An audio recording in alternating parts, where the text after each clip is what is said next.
So,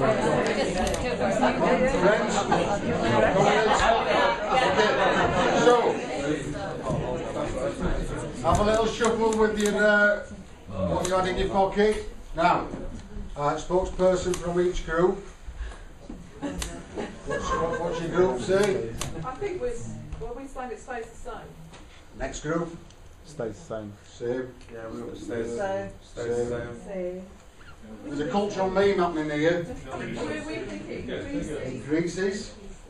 Do you want to say why? Yeah. Go on then. No! It gets bigger because the circle is it can't get any smaller. That's as small as that circle can be. It can't contract.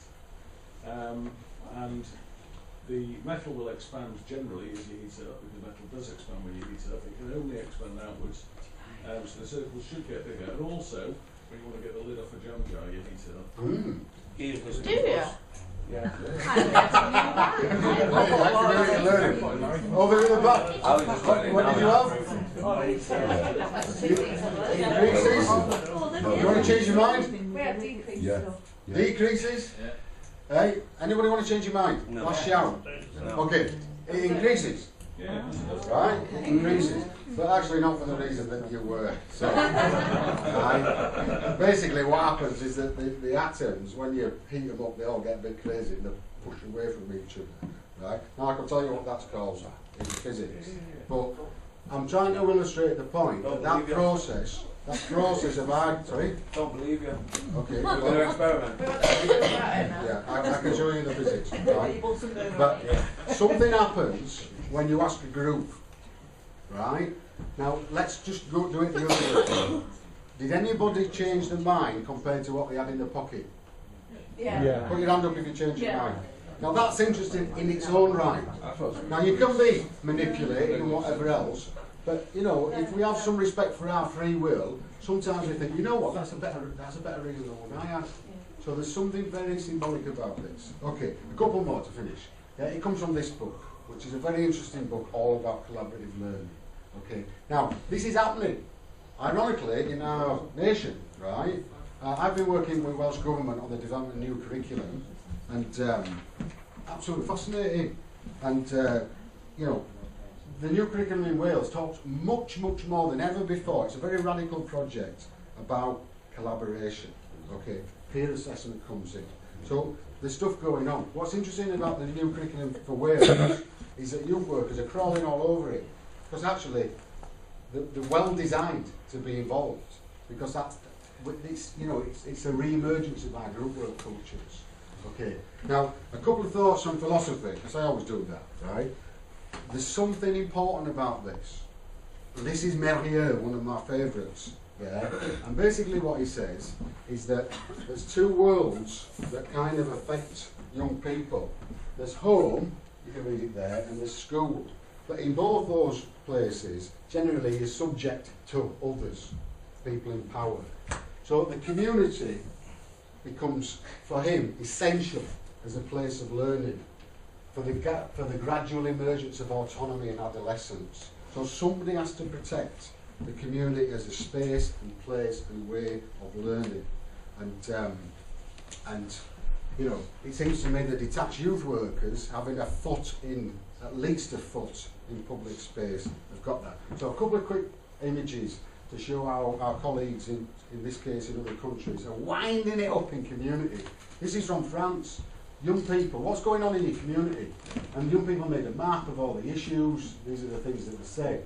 And then very mischievously, what they did is they took all these things that were said and printed them out and stuck them on lampposts. Stuck them on lampposts, stuck them on trees, and people were walking down the road. What's that? Do you know what I mean? And it was the words of young people. It created a whole series of community conversations.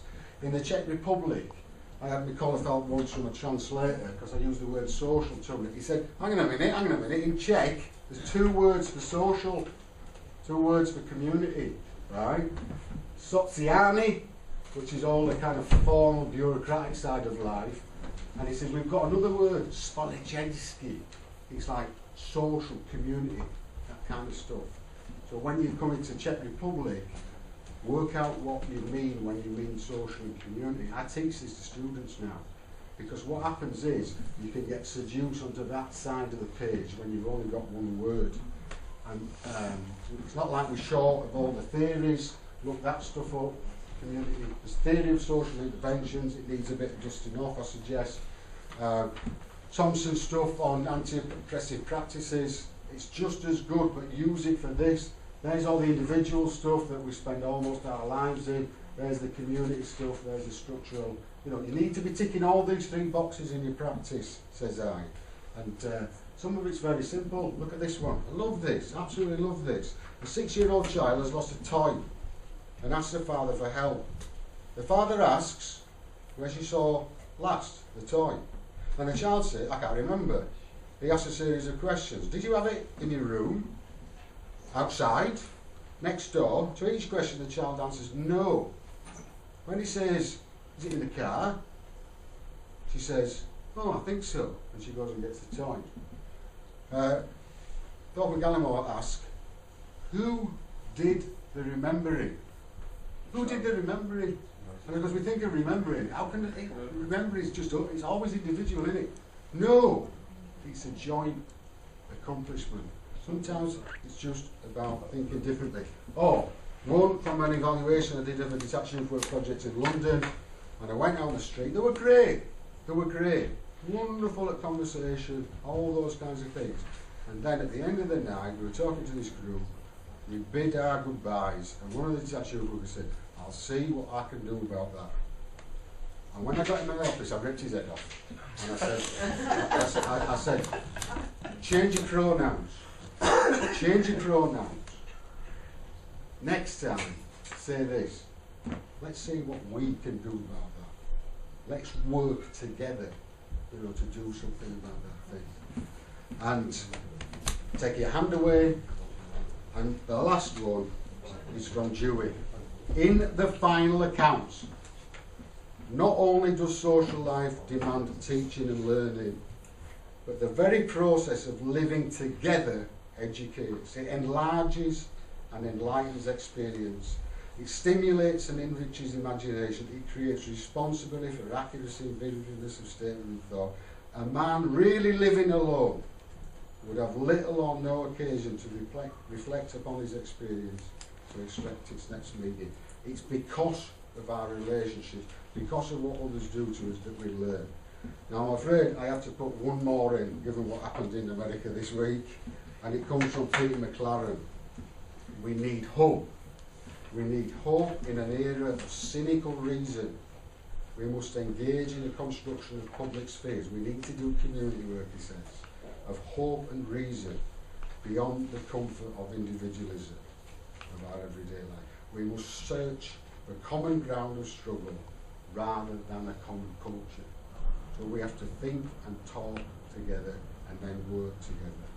And if you do that kind of stuff, you'll be amazed at what young people can learn. Thank you very much.